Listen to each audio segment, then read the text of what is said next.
You have to use your microphone. This microphone's not working. If you would just go off stage, that'd be great. Thank you. Security? Is mine working? Yes, it's working.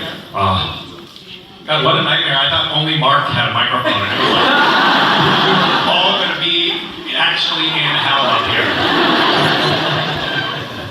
That's what it was like, man. Yes. Liverpool, Only here proud one we more had time a for this microphone. amazing cast of characters.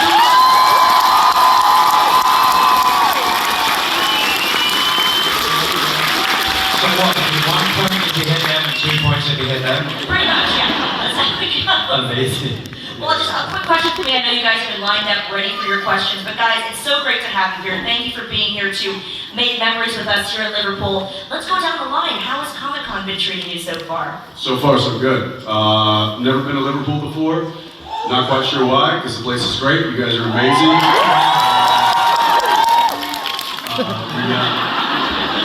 Hey, calm down. All right.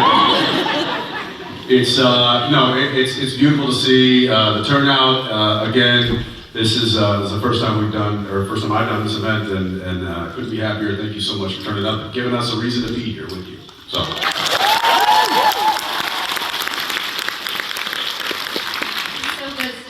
Get to meet so many of you, and Liverpool, again, I haven't been here either, which is strange. I've been everywhere else in the UK, and I love each place as much as the next, and I never want to leave. I love it here. You can stay. Okay. There's lots of room. Or how are you enjoying Comic-Con? You know what's really weird is like all the years that we've been doing conventions, they never let us have the girls and the pants. I mean, I see the big Comic Con. So the first person will speak, and it's Jerry, Jensen, or Misha, whatever they meet at the end. The voices get deeper. So it's like, They also get deeper as the panel goes on. yes, we get into this. So it's like, Just as the seasons went on, all the voices. But it was like, no, so there's your voice, I'm used to your voice. I'm like, the familiar sound of Jensen Ackles' voice. And then, hi, I'm so happy to be here. I don't know, I'm gonna see what I can do. You're Scottish, it doesn't count. What? What do you think, DJ? I've had a great time. I think the accent here is so dirty and sexy. Hi guys, I'm gonna wreck your credit. Which is because they're all actually really Irish. There you are. There you are. It all turned against us. I realized I worked in Liverpool, it was 20 years, but I'm still only 25, so I don't know how that happens, but I have such fond memories of Liverpool, and it's just been great, and yeah, I agree, the accents are just the Oh my best. god, I'm not it's going so to do it. dirty. I'm not going to do it. And I love the fact that you think that you've got a dirty accent as a compliment. I love it. Yeah, the crowd uniformly reacted to that positively. Yes. Well, it's that a Boston slang. accent for us. Dirty and grimy, baby. Can I pedal? Can I pedal? Dirty's my favorite, so that is a compliment. It is funny, speaking of the pitch of voices, when I came on the show, I was like, oh, I'm going to do like a deep, gravelly voice, so I came on and I was like, I am an angel of the Lord. And then Jensen was like, whoa, whoa, whoa. We're already. I'm the guy on the show with the deep voice. So then he was like, come on, Sam. So if you're not watching the show, I've got that covered. And I was like, no, fuck you, dude. I'm going to grip you tight, raise you from the bed.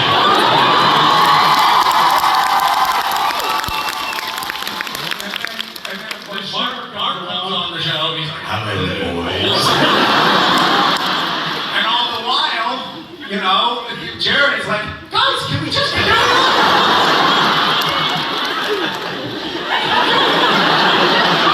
Don't worry about that. I thought you were fucking with me because I'd never seen the show when I did the show. In rehearsal, you weren't doing that. You weren't taking it to that level. DJ, we were fucking with you. That's Yeah. whole thing's been fucking with me. No, we rehearsed together. You had my first ever scene, and you did it in kind of your normal voice, and then and you were like, and all of a sudden, and I'm like, is this guy fucking with me? The furniture starts. But you weren't. They put the four of us together, and it was like a disaster. You just see Bob go, how low can you go? Well, guys, I could fangirl up here, but we know that this is Monopoly events. We're by the fans, for the fans, so let's take it to the fans. What do you say?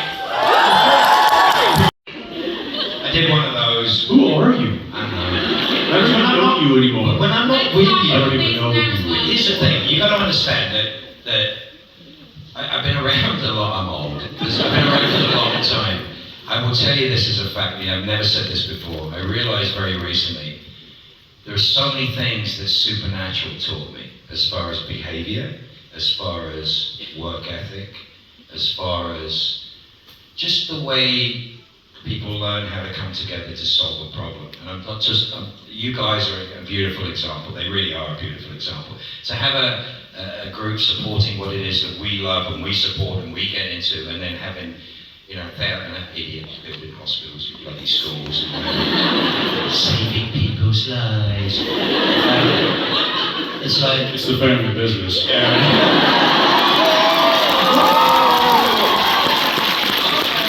Bickering, arguing, and killing people, which is way more fun. But the truth is the fact that this is a phenomenon for me. And Jensen told me many, many years ago about the decisions that they made when they were starting and with Kim, and the stuff that was said with Kim, and how you guys made a decision of what your workplace was going to be and how you wanted it to be. And I'm telling you, I can be a grubby bastard a lot of the time. But the truth is... Nobody's disagreeing. Sorry. But the truth of it is, as a man and as a human being, I owe so much to Supernatural and to you guys. Just for the sheer fact that I've never been on any other show or any other situation where the connection between us and the people that support us and love us is bigger than the sum of its parts. It's bigger than anything I've ever been in before. And it just keeps on giving and giving, and it's an extraordinary phenomenon. And the best things that I have in my life, the things that I love so much in my life, apart from my friendships, but the things I've learned and the things that I hold dearest, I think a lot of them have come from hanging out with, I hate saying it, but some rather beautiful people who have been some wonderful examples of how to behave and how to solve problems and do stuff. And I love doing it. It's just taken me a long time to realize just how special that is, because it's not normal. It's not on every set. It's not in every place. She's trying to ask a question.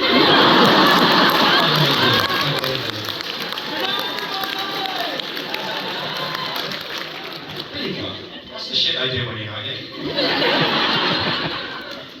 Hi. So the question is from my mother to you, Jensen. Obviously, in Supernatural, you have the Impala, you call it Baby. If you could choose what type of car you could have, what would you choose and what would you choose to name it? I would have a 67 Chevy Impala. Which one? And I would name it Baby. But here's the thing, not just Baby. I would name it Hero Baby. Hero. And the nice thing about that is that I do have a 1967 Chevy Impala, and it was referred to lovingly as Hero Baby on a show for 15 seasons, and it is now parked in my garage. Is that the one you didn't kill me and go backwards through the head? Yeah, probably. Yeah, that's all. Thank you. Thank you. I remember the first time I was in the back of Baby with you driving. So do I, Ray. I feel like you gave it extra reverence. I feel like you gave it extra reverence. I just got that.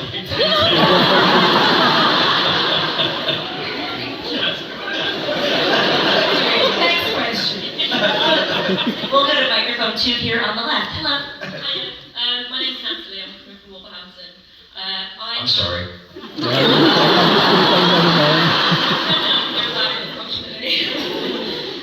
I'm in an amateur dramatics group. We do pantomimes every year, and I've learned so much from my fellow actors on stage, even though we're just basically asking about absolute brilliant actors. What have you learned from each other from being on the show that was absolutely brilliant? See, so what I said makes sense. Clever hint. In an acting sense.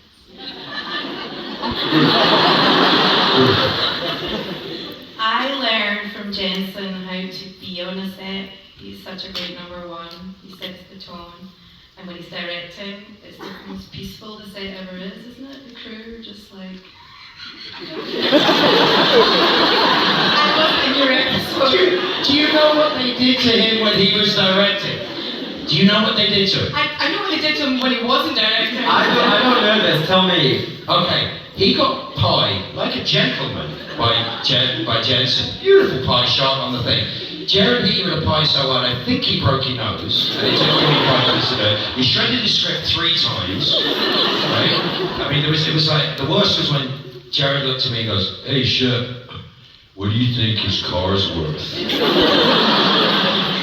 They killed you. You got, oh, you were great. Him, he was terrifying every minute. What did you learn, Misha, from Jensen? That wasn't a question. What we learned from Jensen. I got a whole bunch of stuff I learned from Jensen. Listen, yeah. What? This motherfucker. That's what he did.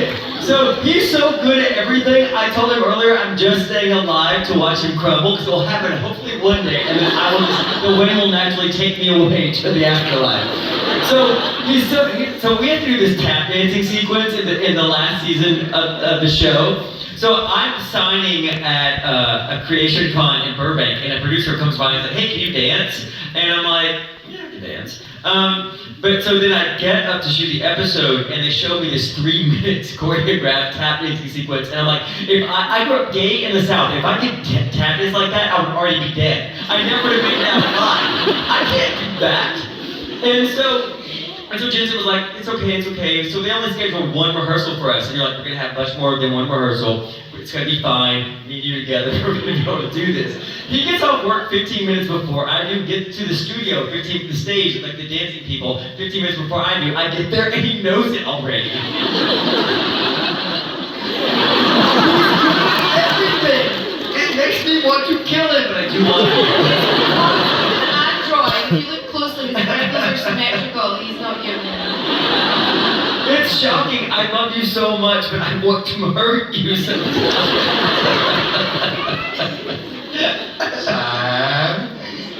When people are like, "Are you guys really a family?" I'm like, "Yeah, we are." I learned an acting technique from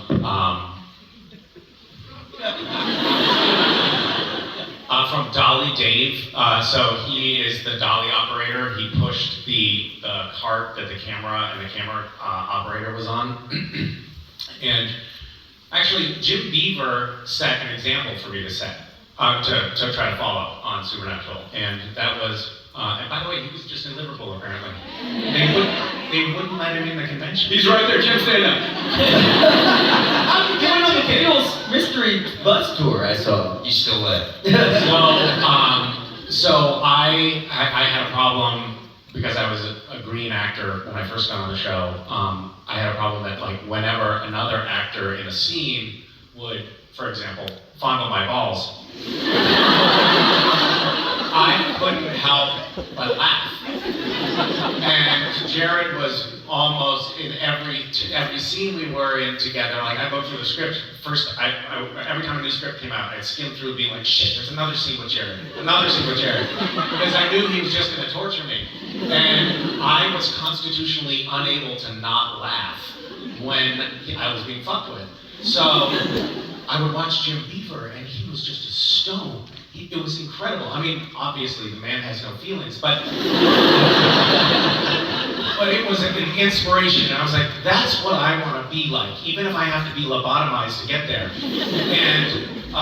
And then, but like 2 years went by, and I was still a mess. And then finally one day, Dolly Dave came up to me, and he's like a soft-spoken guy, very smart, always on set with us. And it was a scene where Jared and Jensen were both torturing me. And I was laughing and laughing, and I just wanted to get through it. And he said, "Misha, can I just tell you an idea that you might want to try?" And I was like, yeah, what? And he said, when they start to mess with you, just try thinking about how much you hate them. Because that's what Dave has been doing. That's for the day. Anyway, it was very effective. I will say just real quick that I think that there's a reason that we're all still here talking about this particular project for as long as we have, and it's because, like you said, when you get surrounded by people that kind of elevate your game, you tend to stick with that because it just keeps making life that much sweeter. And this has been that situation for us for quite a long time, and that's why we're still sitting here on the couch together.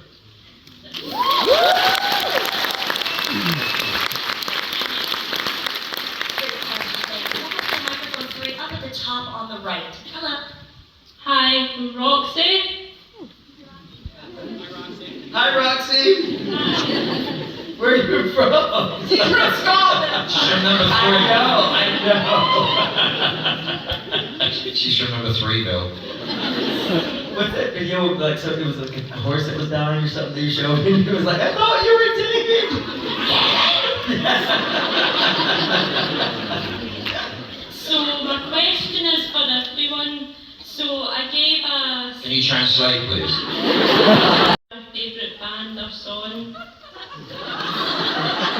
Hold on, really translate that. What's your favorite band or song?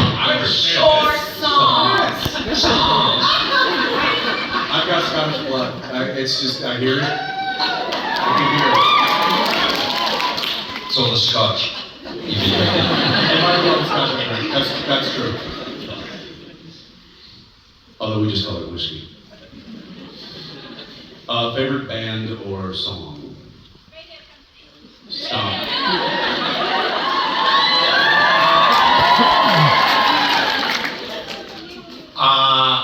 I might say my current favorite band is the Beatles. I did that for Mark because Mark hates the Beatles. Do you really? Love John Lennon. And Strawberry Fields. I thought you were going to say, oh, I really hate the Strawberry Beatles. Fields is here in Liverpool, so there you go. I've been here before, you know. I played Eric's, I played when it was Brady's, I've played here many, many times. Yeah, many times. I'm going to say Loud and Sway. Yeah. Well, you've got to, And then Beatles. Who are you going for, Jensen? I don't say when I was discussing, it's like, that's such a loaded question because, you know, there's so many, and I know for me, music is such a huge part of my life on a daily basis. Like first thing, like I'm driving the kids to school, like I'm trying to set the tone, I'm playing DJ, I'm trying to set the tone with the music, and each day is different. You know, some days it's classic rock, some days it's hard rock, some days I let my daughter take over and it's just nothing but Taylor Swift. And then some days I take over and it's nothing but Taylor Swift. So that's hard to, yeah, it really depends on like where you are, what you're doing, the mood you're in, and how you're feeling. I do know that there is, I'll tell you that there's a song that I've just learned to play on the guitar that I've been singing to myself, because that's what I do. Like when I need a little break, I'll just escape off and I'll pick up my guitar and I'll just fiddle a little, and that's not fiddle a little. You go too quickly. I can hear it. I can just hear the brainwave.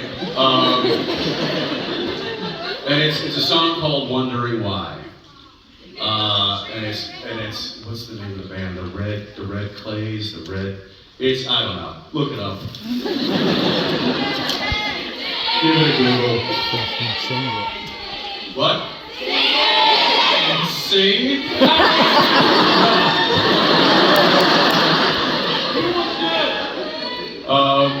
Yeah, what about you? The first thing that comes to mind is I'm kind of crazy about Post Malone right now. from like Mozart, if I'm in the car alone a lot, to I love the Eagles. They probably might be my favorite band of all time. And then driving to school or driving from school, I'm not allowed to choose any music. My son, if I'm lucky, will put his music on the car. Otherwise, I have to stay quiet while he's got his AirPods in.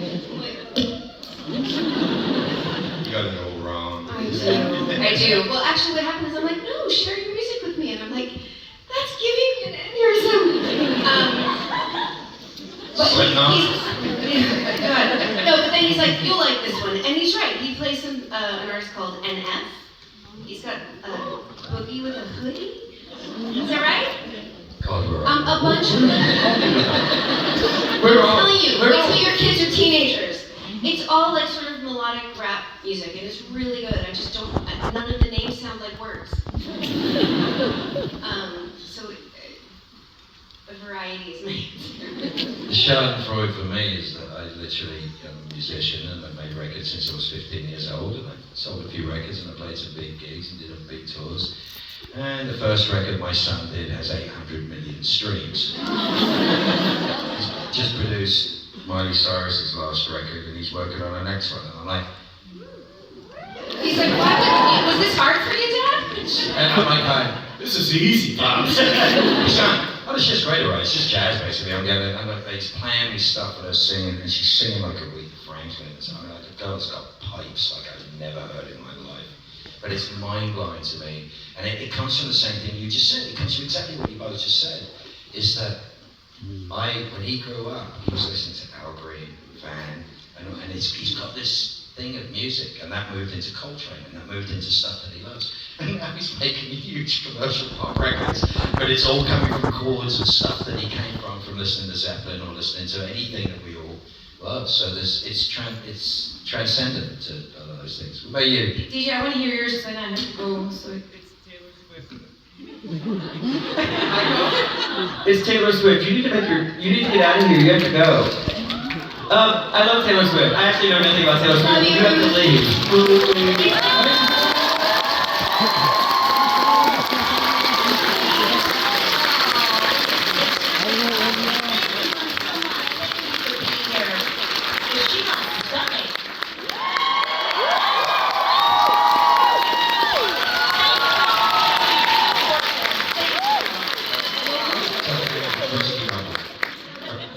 All right, now we Friday, somebody's going to be taken off the stage. It's like musical chairs. It's okay, I'm not going to talk. Oh, and Aerosmith. Oh no, he's coming over. DJ, did you say Aerosmith? Yeah, Guns N' Roses and Aerosmith was my first concert. And Guns N' Roses was your first concert? Yeah, my dad was 16 when I was born, and like we grew up together. He's like, hey, Brandon, you go to Guns N' Roses concert? Have you seen them lately? I totally do. Have you seen them lately? Yes. Yeah, Axl Rose looks like a housewife. Too much plastic surgery. Stop doing that. Like the Real Housewives of Beverly Hills. He looks just like one of them. Stop doing that. Although I do it too, so I'm not gonna say anything. But I don't push it too far. Your feet look lovely. 47% of my face is original. I'm going to live forever. Probably not outside of an institution, but I'm going to live forever.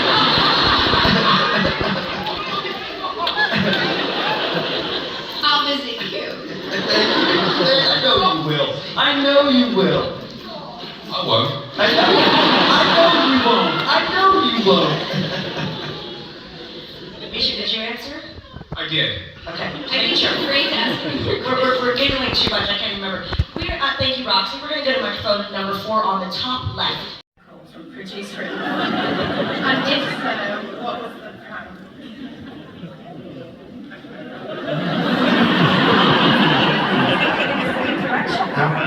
How much is Misha's car worth is pretty close.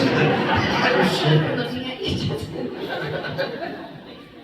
I mean, I would say one of my favorite pranks. It generally generated from Jared or myself. But every now and again, somebody got us back pretty good. And the one on the end of the couch down here was the recipient of quite a bit of probably harassment as well. and I happened to be out of this situation, so I was just simply an audience member. But Jared and Misha were playing this game. There was a game that was very popular on the phones years ago called Words with Friends, and it was Scrabble, effectively. And Misha thought Jared said, you want to make it interesting? Let's make it $100 a point. A point. If you win by 10 points, you'd owe $1,000. $1,000. I was like, no, because that could happen. You could lose by 10 points. I'm not going to give you $1,000. So he said, okay, how about $10 a point? And then But here's the thing, we've been playing for a while, like all of us. And everybody was relatively about the same. Everybody in the crew was playing everybody. Right, but everybody was about For the about a same, year. you know, talent, like at the same level, yeah. This particular game, Jared won by 140 points. It was the biggest spread that any of us had ever seen on any game. It was the only one I ever bet on. And so I owed him. How much was it? I actually owed him 160 points because I owed him $1,600. It was almost $2,000. I remember it was around $2,000. And of course, Jared, he was like, you don't have to pay me. And Misha was like, no, I'm a man of my word. I will pay you. Just give me a few days. Misha we were filming in Canada, and Misha went around to every bank and collected $1,600 worth of coinage.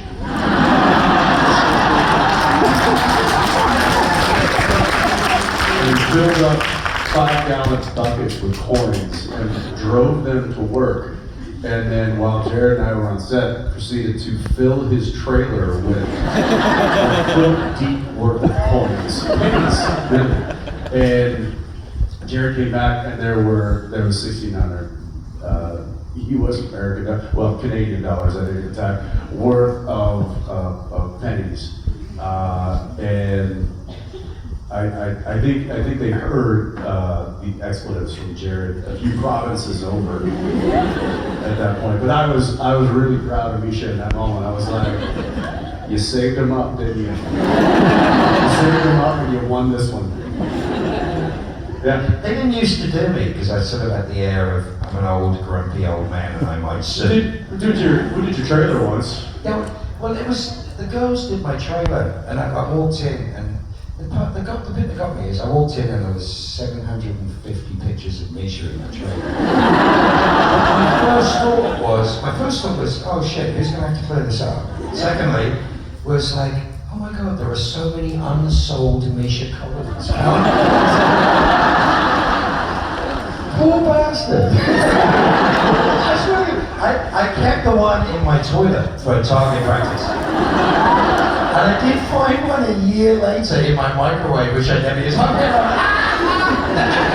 It's the same picture. And they duct taped a camera to the inside of my door, and they expected me to lose it. I thought it was hysterical. It was brilliant. I thought it was Jared wrote something rude on the back of my car, and I went to Jared and I went, if you scratch my paint, it's going to cost you $6,000. Sorry. It's really easy to deal with it. Stop. DJ, did you ever pranked or harassed?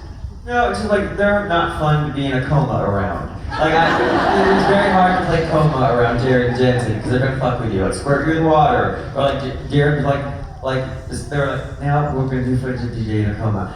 Unzip his zippers. Zippers are like 4 feet long. Right?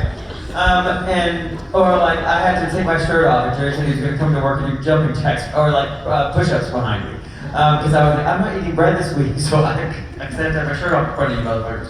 And like, well, I'm gonna come and do push-ups behind you, like that kind of stuff. But and then Jared once I walked into a scene with these guys and they were looking at like a coroner's report and I had to take the report, look at it, and I ask for it from you, I think, and I get it, and then I look through it and hand it back so I don't know what it means. And Jared had taken the coroner's report and turned it over and drew all stick figures all over it, doing the most terrible things to each other. You've never seen a stick figure report like Jared can come up with.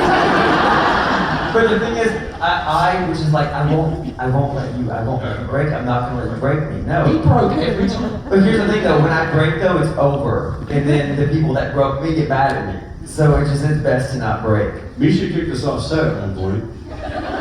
Did you? Yeah, I forgot about Tell us about this. that was relatively early on, and you were relentlessly screwing with me, and it was late at night, and everybody wanted to go home, and I said, "That's it, you two." I couldn't stop laughing. He was like, I will not perform this scene if you are on the soundstage.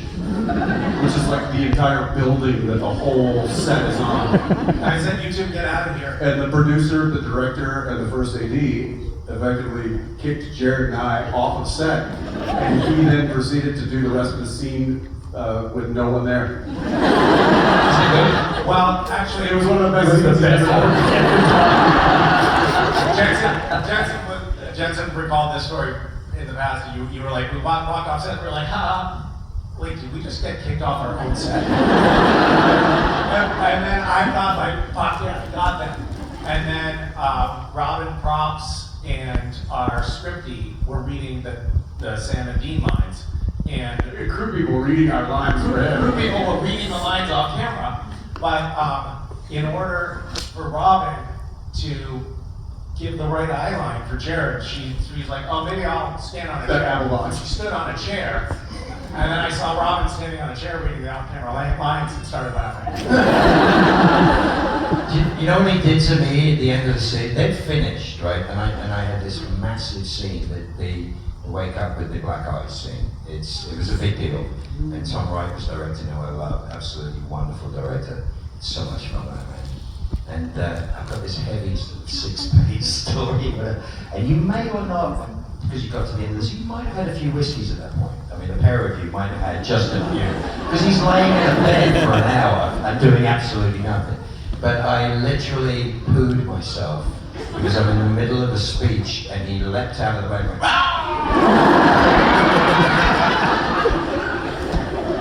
yeah, so yeah, they could get There's a fine line, in doing what we do, in getting the professional, like getting the job done, getting the work done, and getting it done in a way that we can all be proud of, but also finding ways to have fun getting there. And that's not easy to do, and it's certainly not a thing that is normal in our industry. In really laughing, like I think I've laughed harder on the set of our show than any other, than in normal places. Just going out with friends, and I'm like, I laugh harder at work. And I think that that's a testament to the set that was built, not just by Jared, but by everybody collectively. And I think that it speaks volumes in the characters that were written, and the people that they hired to play them, and the personalities that were all kind of this dysfunctional family. We had so much family nonetheless, and we had so much fun doing what we did, and I think that that's one of the main reasons that it lasted for as long as it did. It's the kind of, you work hard, you play hard. You work hard, you play hard. And also, if anybody was ever taking it way too seriously, you were screwed. That was it. That was the end of it. It's a steam valve. Like sometimes things we get tired, like we get, and then something we created or just happened organically, and everyone would laugh. I'd get in trouble because my mascara would be running, and then we'd reset, and then we'd be able to just get right back on track. You had to. Wasn't the crew naked when he came around a corner one time? We don't talk about that. It's brilliant. I mean, it's the willingness. I mean, when we did the end of season 8, which is like my favorite thing I think I've ever done, ever as an actor, which was, 2 days of us being in that room doing what we did, and it was the top of the game. I will tell you this, that crew didn't make a sound between shots for 2 days. They didn't make, they have a right to make a sound, they have a right to talk, they have a right to live. And they didn't make a single sound, and we worked solidly for 2 days and did some of the best stuff we'd ever done. Certainly the stuff with me and Jared was like. Yeah, because everybody knew when it was time to lock it in and lock it up. Everyone did. And then when we didn't have to, we really messed around. We really messed around a lot. But it's a phenomenon. It's not normal, and I don't know. It's kind of a beautiful thing. And the further I get away from it, the more I miss it. I truly miss it with all my heart because it's a special thing. But I hope that in anything that I do, I get to carry a bit of it with me. You know, because it's a lovely lesson. Speaking of locking it up, when I'll lock it up here. In the final, in Castiel's declaration of love scene / death scene, sorry, spoiler. That was for me on the show. That was the apex of emotionality, and it was also the culmination of 12 years on the show. It was the last scene that I shot. It was Castiel's goodbye. It was Castiel's goodbye to Dean. It was Castiel's goodbye to the world. It was also my goodbye to the cast and crew. And so it was very emotional. And Rob Hader, who was our stunt coordinator, like saw me sort of over in the corner, just like trying to just stay in an emotional space, which is not something we do very often, or did very often on Supernatural, but it is something that we did when we needed to on Supernatural. We could fuck around, but then when there was that moment where you really needed to have that particular, when you needed to lock it up, everyone kind of keyed into it and paid attention and really respected it without anyone having to say anything. And I mean, it's like a basketball team that gets to know each other really well and just like everybody knows the dynamics. Rob Hader saw me off in the corner of the stage, sort of in the dark, and he just, wordlessly, took me by the hand, brought me over to a chair, and then stood like 10 feet away and Told everyone to leave you alone. and just like guarded so that everyone would leave me alone. And then when they called for me on the walkies to come to set, he came and just tapped me on the shoulder and said, "Ready when you are," and then escorted me to the set. Not his job at all, like not anything anyone ever talked about, but he was just like, he just saw we need to protect this particular moment, and it was exactly what I needed. It was super helpful and just really keyed in and lovely. But we didn't have that kind of crew. Like the crew was the kind of crew that would notice when you needed anything, and also were willing to take their clothes off to fuck with you.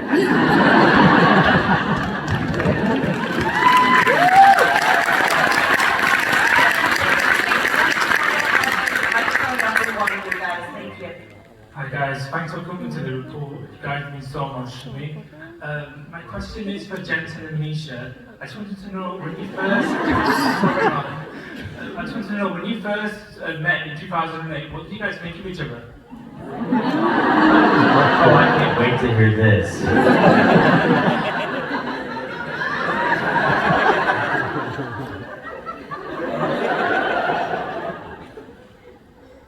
Who's this idiot trying to do a low voice?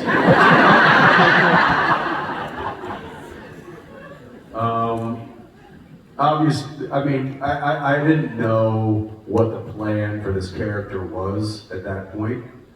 Just knew that there was somebody new coming in, going to create some waves for this particular moment in the story. They had not taught, they don't, and I don't even know if they knew.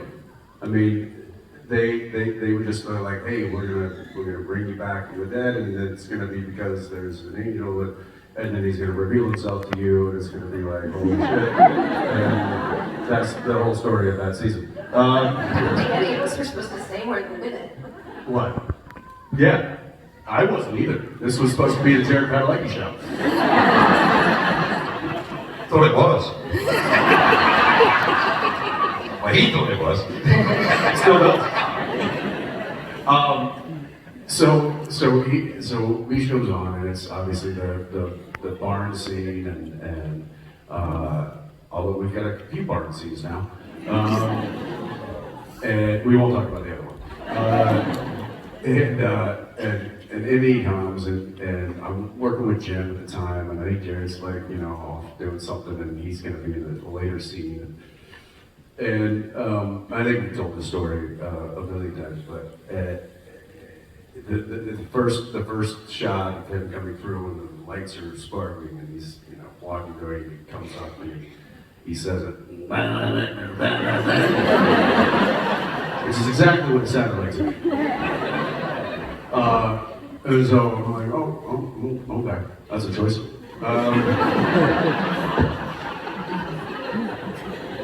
And a few moments later, walking back to the trailer, and Jared catches up with me, and he's like, hey, how's the new guy? And I'm like, she's right there. And he was sitting at the end of the grip truck, which, you don't do, because that's where they load in and out all the equipment, and he's sitting on the lift gate.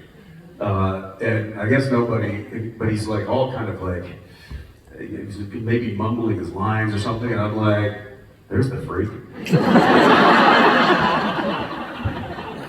don't think I said freak. I can say it now, but I didn't. I was like, I said my dad. And Jared's like, is he not? I'm like, I don't know. I think he's kind of in his character right now. He's making some choices. He's like, are they good choices? I'm like, jury's out. Jury's out. At this point, we're not sure. And obviously, like as the story unfolded and we worked more together, I still was wildly confused and still am today. and how, no, it was, he definitely didn't come on, and this was something I'll give you credit for. He didn't come in trying to make friends. He came in going like, yes I did! That was me trying to make friends! You're really bad at it. He came in he was like, I'm gonna do this thing and we'll see what happens. But I feel like that's one of the reasons why I did and do respect him so much, is because he was like, I'm gonna commit to this and I'm gonna make it the best I can. And he did, and he has, and he continues to. And that's one of the reasons why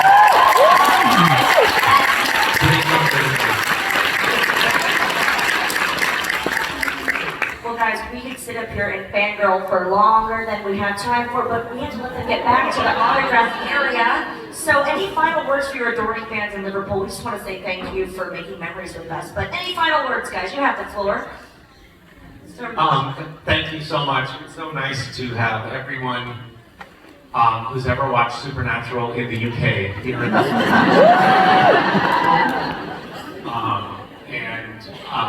we're very grateful that you show up and that you show us so much love, and that you know that it's reciprocated. We can't wait to see you again.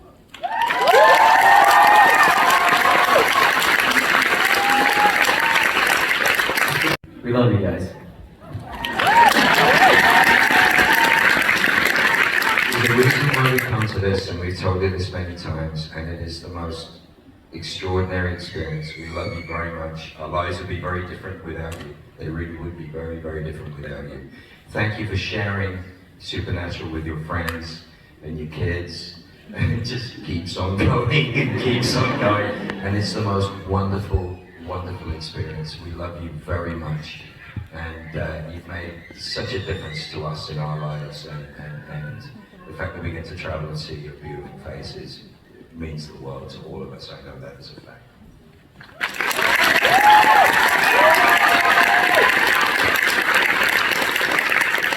I know I'm sure all of us are told over and over that this show changed your life, or helped your life, or made things better for you in some way, and I can't express how much that is the case for me.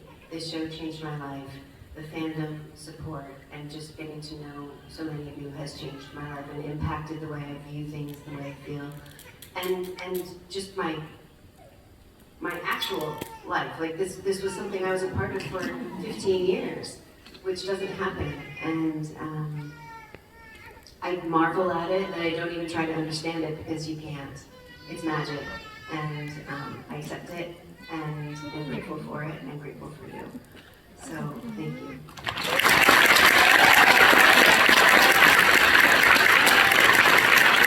Yeah, well, thank you for coming. Thank you for giving us a reason to share in something that we love so dearly and is so special to us. But it really is special to us because it's special to you. Without you guys, this doesn't happen. This is a when we say family, you are incredibly ingrained in the fabric of what that means. So thank you for being a part of that. Thank you for bringing us here. We will continue to follow you if you continue to have us. Always. Love you. Thank you.